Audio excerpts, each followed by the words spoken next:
তীব্র লোডশেডিং এ কবলে সারা দেশ। এর বিরূপ প্রভাব পড়ছে বাড়ি, শিক্ষা প্রতিষ্ঠান সহ সব ধরনের শিল্প কারখানায়। এ নিয়ে বিস্তারিত জানাতে চট্টগ্রাম থেকে যুক্ত হচ্ছেন আমাদের সহকর্মী এ.কে.এম. নাজিম। নাজিম যুক্ত হচ্ছে নিশ্চয়ই আমার সাথে। নাজিম, লোডশেডিং এ জনজীবনে কি ধরনের প্রভাব ফেলছে এবং পরিস্থিতি নিয়ন্ত্রণে কি ধরনের ব্যবস্থা নিয়েছে কর্তৃপক্ষের পক্ষ থেকে, জানাবেন আমাদেরকে। আসলে গত কয়েকদিনের যে বিদ্যুৎ বিভ্রাট, সেই বিভ্রাটের কারণে সাধারণ মানুষ সমাজে খুব অস্বস্তিতে রয়েছে। কারণ বিশেষ করে সবচেয়ে বেশি বিদ্যুতের ভোগান্তি হচ্ছে গ্রাম অঞ্চলে। কারণ চট্টগ্রামের আশপাশে যতগুলো উপজেলা রয়েছে সবগুলো উপজেলার মধ্যে মূলত দিনের বেলায় যতটুকু আসলে মেনে নেওয়া যায়, কিন্তু রাতের বেলা তাও সম্ভব না। কারণ রাতের বেলায় যখন রাত 11টা থেকে 12টা হয় বা রাত গভীর হয়, তখনই বিদ্যুৎ একবার চলে গেলে আসলে ঘন্টা 2 ঘন্টা পরও বিদ্যুতের দেখা মেলে না। আবার অনেক ক্ষেত্রে দেখা যায় 10 মিনিট পরে আসলে আবার 20 মিনিট বা আধা ঘন্টা পর্যন্ত বিদ্যুতের কোনো দেখা পড়ে না। এতে করে সাধারণ মানুষের যে ভোগান্তি সেটি ধীরে ধীরে খুবই বাড়ছে। কারণ গত কয়েকদিন ধরে বিদ্যুতের যে ধারাবাহিকভাবে যে লোডশেডিং চলে আসছে, সেই লোডশেডিং এর কারণে মানুষের মাঝে ভোগান্তি চরম আকার ধারণ করেছে। আমরা গত 2 দিন ধরে চট্টগ্রামের আশপাশে যতগুলো উপজেলা রয়েছে, হাটহাজারী, রাউজান, ফটিকছড়ি, রাঙ্গুনিয়া, ভোজপুর, মিরসরাই, সন্দ্বীপ, সীতাকুণ্ড, কর্ণফুলী, আনোয়ারা, পটিয়া, এইসব উপজেলায় আমরা খোঁজ নিয়েছি। সবগুলো উপজেলা আসলে বিদ্যুতের যে লোডশেডিং বা বিদ্যুৎ বিভ্রাট যেটি বলা যায়, সেটি আসলে চরম আকার ধারণ করেছে। কারণ এই বিদ্যুতের ভোগান্তির কারণে সাধারণ মানুষের, বিশেষ করে শিশু থেকে শুরু করে যারা বিদ্যা রয়েছেন বা যারা শিক্ষার্থী রয়েছেন, তাদের ক্ষেত্রে চরমভাবে ব্যাঘাত ঘটছে। কারণ পড়াশোনা যখন সন্ধ্যার পরে বা সন্ধ্যার আগে যখন পড়ার টেবিলে বসা হয়, ঠিক তখনই বিদ্যুতের যে বিভ্রাট সেটি বেড়ে যায়। পাশাপাশি রাতে ঘুমানোর আগে বা ঘুমানোর পরে তখনই বিদ্যুতের যে সমস্যা সেটি তীব্র আকার ধারণ করে। পাশাপাশি হচ্ছে যে যারা ব্যবসায়িক যেসব কেন্দ্র রয়েছে নগরের আশপাশে বা নগরের মধ্যে যতগুলো শপিং মল, মার্কেট রয়েছে, এগুলোতেও আসলে যারা ব্যবসায়ী রয়েছেন তারা যেটি বলছেন, বিদ্যুতের যে বিভ্রাট সেটি ধারাবাহিকভাবে চলছে। এতে করে তারা ব্যবসা বাণিজ্যের ক্ষেত্রে খুব বেশি ক্ষতিগ্রস্ত হচ্ছে। কারণ যখন বেলা 10:30 থেকে 11টার দিকে যখন মার্কেট গুলোতে আপনার দোকানগুলো খোলা শুরু করে বা শপিং মল গুলো খোলা শুরু করে, তারপর পরেই 11:30 12টা থেকে যে আসা যাওয়া সেটি শুরু হয়। কারণ একবার বিদ্যুৎ আসলে আবার 10 মিনিট 15 মিনিট পর পর আবার যাচ্ছে। আবার এই আসা যাওয়ার মধ্যে কারণে ব্যবসায়ীদের মাঝে তারা খুব ক্ষতির সম্মুখীন হচ্ছে বলে আমাদেরকে জেনেছেন। তো কবে নাগাদ বিদ্যুতের এই সমস্যা আসলে সমাধান হবে সেটি এখনো সংশ্লিষ্টরা কেউ বলতে পারছেন না। তো চট্টগ্রাম থেকে বিদ্যুৎ নিয়েছিল আমাদের সর্বশেষ। দর্শক, আবারও চলে যাব তীব্র লোডশেডিং এর কবলে যে সারা দেশ পড়ে আছে, এই বিষয়ে আরো বিস্তারিত জানাবো।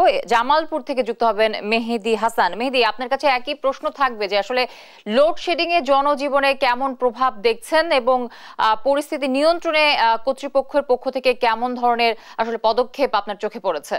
জ্যোতি, আপনাকে ধন্যবাদ।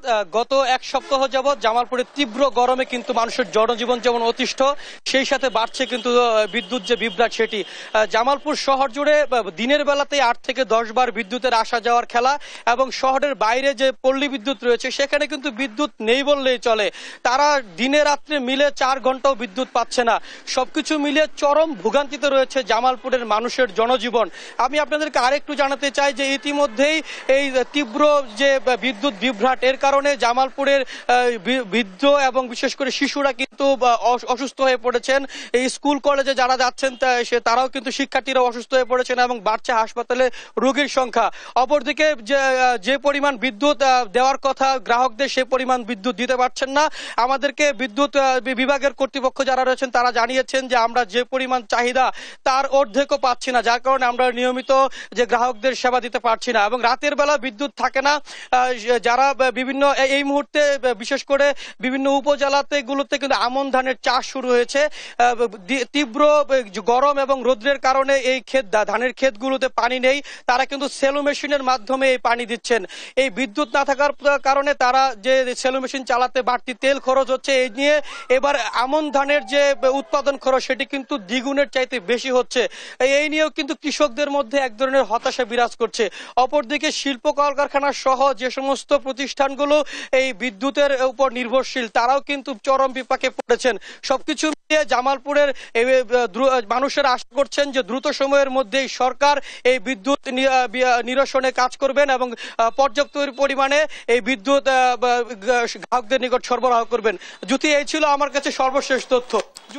মেহেদী হাসান যুক্ত হচ্ছিলেন জামালপুর থেকে। এবার যাব ময়মনসিংহে আছেন ইলিয়াস আহমেদ। ইলিয়াস যুক্ত হয়েছেন নিশ্চয়ই আমার সাথে। ইলিয়াস, এই যে এত তীব্র লোডশেডিং, এই লোডশেডিং এর কারণে আসলে সাধারণ মানুষের ভোগান্তি কেমন দেখছেন এবং সাধারণ জনগণ আসলে কি বলছেন এ নিয়ে, এবং কবে নাগাদ সংকট নিরসন হতে পারে? তীব্র গরম এবং ঘন ঘন লোডশেডিং এর কারণে কিন্তু ময়মনসিংহের জনজীবন একেবারেই অতিষ্ঠ হয়ে পড়েছে এবং সাধারণ মানুষ কিন্তু খুব ভোগান্তির মধ্যে আছেন এবং বিশেষ করে ময়মনসিংহের হাসপাতালগুলোতে কিন্তু প্রতিনিয়ত শিশু রোগীর সংখ্যা বাড়ছে এবং চিকিৎসকরা বলছেন এই অতিরিক্ত গরমের কারণে কিন্তু প্রতিদিন গড়ে 100-র উপরে শিশু রোগী কিন্তু ঠান্ডা এবং নিউমোনিয়া রোগে আক্রান্ত হয়ে তারা কিন্তু ময়মনসিংহ মেডিকেল কলেজ হাসপাতালে ভর্তি হচ্ছেন এবং তাদেরকে কিন্তু চিকিৎসা সেবা দিতে হিমশিম কাটছেন চিকিৎসকরা। যদি বলি যে বিদ্যুৎ বিভাগ আমাদেরকে জানিয়েছেন ময়মনসিংহের 6 জেলায় বিদ্যুতের চাহিদা রয়েছে 1400 মেগাওয়াট এবং এর মধ্যে তারা কিন্তু প্রায় 1000 মেগাওয়াট বিদ্যুৎ সরবরাহ করতে পারছেন এবং 400 মেগাওয়াটের উপরে কিন্তু লোডশেডিং তাদেরকে বাধ্য হয়ে দিতে হচ্ছে, যার কারণে মানুষের কিন্তু একেবারেই হাসপাস অবস্থা হয়ে উঠেছে এবং আজকের তাপমাত্রা ময়মনসিংহে 34 ডিগ্রি সেলসিয়াস, অর্থাৎ এই অতিরিক্ত গরমের মধ্যে সাধারণ মানুষও কিন্তু খুব একটা ঘর থেকে বের হচ্ছেন না এবং যারা বাসায় আছে তারাও কিন্তু বিদ্যুৎ না পেয়ে তারাও কিন্তু খুব কষ্টে রয়েছেন এবং বিদ্যুৎ বিভাগ বলছেন যে সহসাই সেই সমস্যা কিন্তু কাটছে না, সেই বিষয়টি কিন্তু তারা বলছিলেন এবং এই সমস্যা নিরসনে তারা কাজ করছেন সেই বিষয়টিও কিন্তু বিদ্যুৎ বিভাগ আমাদেরকে জানিয়েছেন এবং তারা বলছেন যে এই গরম যতদিন না পর্যন্ত কমবে অর্থাৎ ততদিন পর্যন্ত লোডশেডিং এর মাত্রা কিন্তু কোনোভাবেই কমানো সম্ভব হবে না, সেই বিষয়টি বলছিলেন এবং তারা সেই লোডশেডিং কিছুটা নিয়ন্ত্রণে আনার লক্ষ্যেও কিন্তু তারা কাজ করে যাচ্ছেন, আমাদেরকে সেই বিষয়টি কিন্তু জানিয়েছেন এবং সাধারণ মানুষের দাবি হচ্ছে ভোগান্তি নিরসনে বিদ্যুৎ বিভাগ যেন দ্রুতই ব্যবস্থা গ্রহণ করেন। এই ছিল আমার কাছে ময়মনসিংহ থেকে সর্বশেষ। ময়মনসিংহ থেকে যুক্ত ছিলেন আমাদের সহকর্মী ইলিয়াস আহমেদ।